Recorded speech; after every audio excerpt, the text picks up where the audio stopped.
আজি অৰুণোদয় 1250 টকা সোমাই গ'ল আপোনাৰ বেংক একাউণ্টত। PM কিষাণ 17তম কিস্তিৰ 4000 টকা কেতিয়া সোমাব? তৃতীয়বাৰৰ বাবে প্ৰধানমন্ত্ৰীৰূপে শপত গ্ৰহণ নৰেন্দ্ৰ মোদীৰ। লগতে অসমৰ পৰা মন্ত্ৰীত্ব লাভ কৰিলে অসমৰ 2 সাংসদে। আৰু আছে কেইবাটাও গুৰুত্বপূৰ্ণ খবৰ, একেলগে জানিবলৈ ভিডিঅ'টো শ্বেয়াৰ কৰি সম্পূৰ্ণ। নমস্কাৰ, ৰাজ্যৰ প্ৰথম গুৰুত্বপূৰ্ণ খবৰটো হৈছে ডাঙৰ গুৰুত্বপূৰ্ণ খবৰ। প্ৰধানমন্ত্ৰী কিষাণ সন্মান নিধি আঁচনিৰ 17তম কিস্তিৰ ধন কেতিয়া আহিব আপোনাৰ একাউণ্টত? এতিয়া কোনে টকা নাপাব? সবিশেষ জানিবলৈ ভিডিঅ'টো সম্পূৰ্ণ চাওক। দেশৰ কোটি কোটি কৃষকে লাভ কৰে প্ৰধানমন্ত্ৰী কিষাণ সন্মান নিধি আঁচনিৰ সুবিধা। কৃষকক আৰ্থিক সাহায্য প্ৰদানৰ উদ্দেশ্যে কেইবাবছৰমান পূৰ্বে মোদী চৰকাৰে এই আঁচনিখন আৰম্ভ কৰিছিল।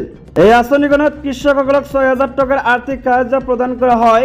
2000 টকা প্ৰতি বছৰে 3টা কিস্তিত পোনপটীয়াকৈ কৃষকৰ একাউণ্টলৈ ট্ৰান্সফাৰ কৰা হয়। আগতীয়াকৈ 28 ফেব্ৰুৱাৰী তাৰিখে আঁচনিখনৰ 16 সংখ্যক কিস্তি হস্তান্তৰ কৰা হয়। কোটি কোটি কৃষকে 17 কিস্তিৰ বাবে অপেক্ষা কৰি আছে। সূত্ৰ অনুসৰি লোকসভা নিৰ্বাচনৰ পিছত অৰ্থাৎ লোকসভা নিৰ্বাচনৰ পিছত জুন বা জুলাই মাহত পৰৱৰ্তী কিস্তি মুকলি হ'ব পাৰে। সকল কৃষকে এতিয়ালৈকে KYC কৰা নাই, তেওঁলোকে 17তম কিস্তি নাপাব। গতিকে পলম নকৰাকৈ তৎক্ষণাত KYC কৰক, অন্যথা পৰৱৰ্তী কিস্তিৰ টকা ব্লক হ'ব পাৰে। তাৰ উপৰিও যদি কোনো ধৰণৰ ভুল তথ্য দিয়া হয় তেন্তে পৰৱৰ্তী কিস্তিৰ ধন ৰখা হ'ব পাৰে। এই মুহূৰ্তত আহি পৰিছে ৰাজ্যৰ আন এটা ডাঙৰ গুৰুত্বপূৰ্ণ খবৰ। আজি হৈছে 10 তাৰিখ। 10 তাৰিখে লাখ লাখ লোকৰ একাউণ্টত সোমাব ধন। কোনে কোনে লাভ কৰিছে আজি এইসমূহ ধন? অৰুণোদয় আঁচনি লাখ লাখ হিতাধিকাৰী একাউণ্টত জমাব 1250 টকা। বৃদ্ধ পেঞ্চন আঁচনিৰ ধন সোমাব আপোনাৰ একাউণ্টত। লগতে বিধৱা পেঞ্চন আঁচনিৰ ধন জমাব আপোনাৰ একাউণ্টত। প্ৰতি মাহৰ 10 তাৰিখে হিতাধিকাৰী একাউণ্টত ধন সোমোৱাটো নিশ্চিত কৰিছে ৰাজ্য চৰকাৰে। 10 তাৰিখে লাখ লাখ লোকৰ একাউণ্টত সোমাই পৰিব ধনসমূহ। বন্ধুসকল, আজি হৈছে 10 জুন তাৰিখ। যদি আপোনালোকে এতিয়াও অৰুণোদয় আঁচনিৰ টকা লাভ কৰা নাই তেন্তে কমেণ্ট কৰি জনাওক। সন্ধিয়াৰ আগে আগে আপোনালোকৰ বেংক একাউণ্টত অৰুণোদয়ৰ লগতে ৰাজ্য চৰকাৰৰ আন কেইবাটাও আঁচনিৰ টকা আজি সোমাব আপোনাৰ একাউণ্টত। আন এটা ডাঙৰ গুৰুত্বপূৰ্ণ খবৰ হৈছে ইতিহাস ৰচনা কৰি একেৰাহে তৃতীয়বাৰলৈ প্ৰধানমন্ত্ৰীৰূপে শপত ল'লে নৰেন্দ্ৰ মোদীয়ে। সূচনা হ'ল ইতিহাসৰ তৃতীয়বাৰৰ বাবে প্ৰধানমন্ত্ৰীৰূপে শপত ল'লে প্ৰধানমন্ত্ৰী মোদীয়ে।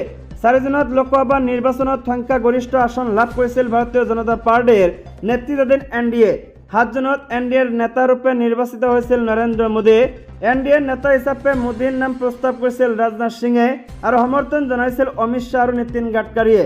1962 চনৰ পিছত নৰেন্দ্ৰ মোদীয়ে ইতিহাস ৰচিছে।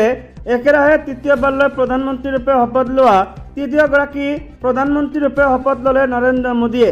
জৱাহৰলাল নেহৰুৰ পিছত একেৰাহে তৃতীয়বাৰলৈ শপত গ্ৰহণ প্ৰধানমন্ত্ৰীৰূপে শপত ল'লে নৰেন্দ্ৰ মোদীয়ে। ৰাষ্ট্ৰপতি দ্ৰৌপদী মুৰ্মুৱে নৰেন্দ্ৰ মোদীক পাঠ কৰাই শপত বাক্য। একেৰাহে তৃতীয়বাৰলৈ প্ৰধানমন্ত্ৰীৰূপে শপত গ্ৰহণ কৰিলে নৰেন্দ্ৰ মোদীয়ে। মোদীৰ শপত গ্ৰহণত উপস্থিত দেশ বিদেশৰ বহু নিমন্ত্ৰিত অতিথি। মোদীৰ শপত গ্ৰহণ অনুষ্ঠানত উপস্থিত বাংলাদেশৰ প্ৰধানমন্ত্ৰী শ্বেখ হাছিনা, শ্ৰীলংকাৰ ৰাষ্ট্ৰপতি ৰনিল বিক্ৰম সিংঘে, নেপালৰ প্ৰধানমন্ত্ৰী পুষ্পকমল দাহাল, ভূটানৰ ৰজা জিগমে খেছৰ, নামগিয়াল ৱাংচুক, মৰিচাছ আৰু মালদ্বীপৰ প্ৰধানে উপস্থিত শপত গ্ৰহণ অনুষ্ঠানত। উপস্থিত বলিউডৰ কিং খান, শ্বাহৰুখ খান, অক্ষয় কুমাৰ, বিশিষ্ট অভিনেতা ৰজনীকান্ত। মোদীৰ মন্ত্ৰীসভাত স্থান লাভ কৰিলে গুজৰাটৰ অমিত শ্বাহ, উত্তৰ প্ৰদেশৰ ৰাজনাথ সিং, মহাৰাষ্ট্ৰৰ নীতিন গাডকাৰী, তামিলনাডুৰ নিৰ্মলা সীতাৰমণ, গুজৰাটৰ মনসুখ মাণ্ডব্য, ওড়িশা অশ্বিনী বৈষ্ণৱ, মহাৰাষ্ট্ৰৰ পীযুষ গোয়েল, জম্মু কাশ্মীৰৰ পৰা জিতেন্দ্ৰ সিং, অসমৰ সৰ্বানন্দ সোণোৱাল, মধ্যপ্ৰদেশৰ জ্যোতিৰাদিত্য সিন্ধিয়া, অৰুণাচল প্ৰদেশৰ কিৰেণ ৰিজিজু, মধ্যপ্ৰদেশৰ শিৱৰাজ সিং চৌহান, তামিলনাডুৰ K.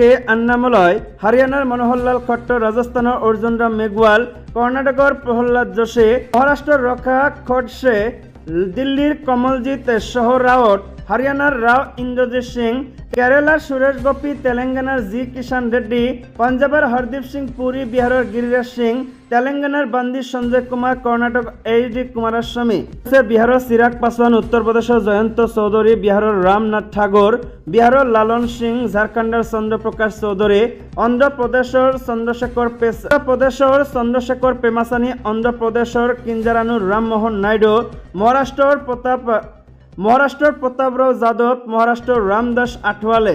লগতে আছে বিহাৰৰ জিতন ৰাম মাঝি, হিমাচলৰ JP নাড্ডা, দিল্লীৰ S. জয়শংকৰ, অসমৰ পবিত্ৰ মাৰ্গেৰিটা।